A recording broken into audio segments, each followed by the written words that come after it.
வணக்கம். இன்னைக்கு வந்து இந்த ராசிபலன் பார்க்கறதுக்கு முன்னாடி நான் சில விஷயங்களை சொல்லணும். ஃபர்ஸ்ட் பாருங்க, எல்லாரோட ஜாதகத்துல ஒரு பர்த் டைமு பர்த் இயர் சரியா இருக்காது. நிறைய பேருக்கு டைம் கொஞ்சம் தப்பா இருக்கும். அந்த டைம்ல நம்ம ஜாதகம் பார்க்கறதுக்காக கை ரேகை வச்சுதான் பார்க்கணும். நம்ம கையிலே கூட ராசிகள் இருக்கு, 12 ராசிகள் இருக்கு, கிரகங்கள் இருக்கு.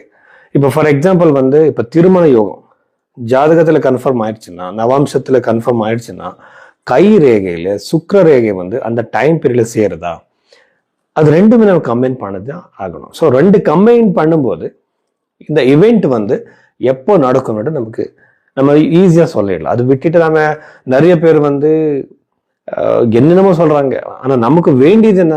நம்ம திருமணம் எப்போ நடக்கும், பரிகாரமோ அதெல்லாம் விடுங்க, செகண்டரி. ஆனா அந்த ஈவெண்ட் எப்போ நடக்கும் அது இம்பார்ட்டண்ட்டாக நம்ம கண்டுபிடிக்கிறதுக்காக கை ரேகை ரேகை, ஜாதகம், நவாம்ச குண்டலி இது எல்லாமே பார்க்கணும். யூஸ்வலா நான் பிரஷ்ன சாஸ்திரமும் பார்க்குறேன். அந்த பிரஷ்ன சாஸ்திரம் பார்க்கும்போது அங்கே ஒரு கம்பைன் ஆயிடுச்சுன்னா, ஒரே ரிசல்ட் வந்துருச்சுன்னா கண்டிப்பா அந்த ஈவெண்ட் இந்த டைம்ல நடக்கணும்னு சொல்லலாம். ஸோ அதுக்காக நீங்க பைரவி ஆஸ்ட்ரோல நீங்க இந்த கன்சல்டேஷன் எடுத்துக்கலாம். உங்க ஜாதகம் பார்த்து உங்க கைரேகையை பார்த்து நான் உங்க கேள்விக்கு ஒரு கரெக்டான ப்ரொடக்ஷன் நான் கொடுக்குறேன். மிதுன ராசி 2026 இந்த ஜூன் மாதத்துல இந்த மிதுன ராசியில பிறந்தவருக்கு என்னென்ன பாசிட்டிவ் நெகட்டிவ் இருக்குன்னு நம்ம பார்க்கலாம். இந்த மிதுன ராசியில சூரியன் இருக்கிறது ரொம்ப நல்லது.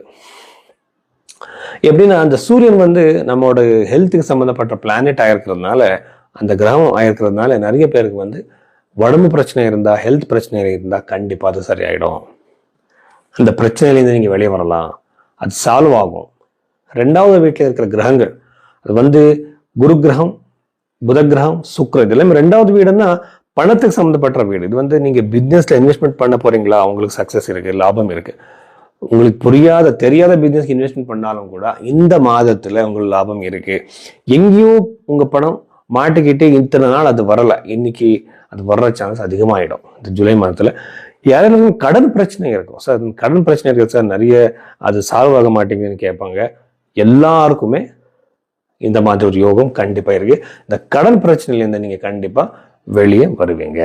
ஸோ இவ்வளவு பாசிபிலிட்டிஸ் இருக்கு. அதுக்கப்புறம் திருமண யோகம் அதிகமாக இருக்கு. எதுக்குன்னா அங்க நீங்க பாருங்க, இது குரு கிரகம் 2வது வீட்டு இருக்கிறது இது குடும்ப ஒரு ஸ்தானத்துல இருக்கிறது 100% உங்களுக்கு திருமண யோகம் இருக்கு. ரொம்ப நல்ல சம்பந்தம் கிடைக்கிற சான்சஸ் அதிகமா இருக்கு. ரொம்ப ஈஸியா எல்லாமே நடக்கும். சில பேருக்கு திருமணம் அவ்வளவு ஈஸியா நடக்காது, ஆனா உங்களுக்கு திருமணம் ரொம்ப ஈஸியா நடக்கிற சான்சஸ் அதிகமாவே இருக்கு. அஷ்டம பாவத்தில் இருக்கிற ராகு, 2வது 9ஆம் வீட்டுல இருக்கிற ராகுனால கண்டிப்பா உங்களுக்கு உங்க ஃபாதருக்கு நடுவே பிரச்சனைகள் வரும். உங்களுக்கு உங்க அப்பாவுக்கு நடுவே பிரச்சனை ஏதாவது ஒரு விஷயத்து மேல கண்டிப்பா வரும். இன்னொரு விஷயம் என்னன்னா,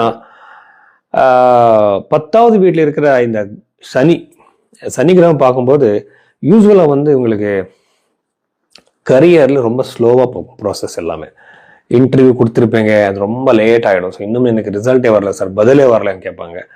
ஆனா உங்களுக்கு அஷ்டமாதிபதி எப்பவுமே தசமத் பாவத்தில் இருக்கும்போது யூஸ்வலா கரியர்ல ரொம்ப பிரச்சனை இருக்கும். அவருக்கு ஸ்டெபிளா இருக்காது கரியர். இந்த ஜாப் கொஞ்ச நாள் பண்றது, அந்த ஜாப் ஜாயின் பண்றது, அங்கே போனாலும் கூட அந்த ஒர்க்கிங் என்விரான்மெண்ட்ல நிறைய பிரச்சனைகள் வரும், எதிரிகள் ஆயிடுவாங்க நிறைய. ஸோ இந்த மாதிரி பிரச்சனைகள் யூஸ்வலா மிதுன ராசியில பிறந்தவருக்கு இந்த டைம் பீரியட்ல இருக்கு.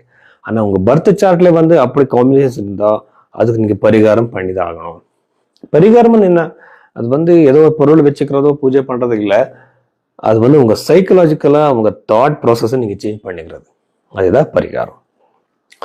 ஸோ ப்ராப்பர்ட்டி வாங்குற யோகம் அதிகமாக இருக்கு. யாருக்கு இந்த அக்ரிகல்ச்சரல் லேண்ட் வாங்குறதுக்கு இன்ட்ரெஸ்ட் இருக்கு, அவர் எல்லாருக்குமே மிதுன ராசியில பிறந்தவருக்கு யோகம் இருக்கு. அதுக்கப்புறம் பழைய வீடு வாங்குறதுக்கோ பழைய ஒரு பிசினஸ் பர்பஸுக்காக வாங்க போறீங்களா, அவங்களுக்கு 100% சக்சஸ் இருக்குதுன்னு சனி பார்த்துட்டு இருக்கு. ஸோ இவ்வளவு விஷயங்கள் மிதுன ராசியில பிறந்தவருக்கு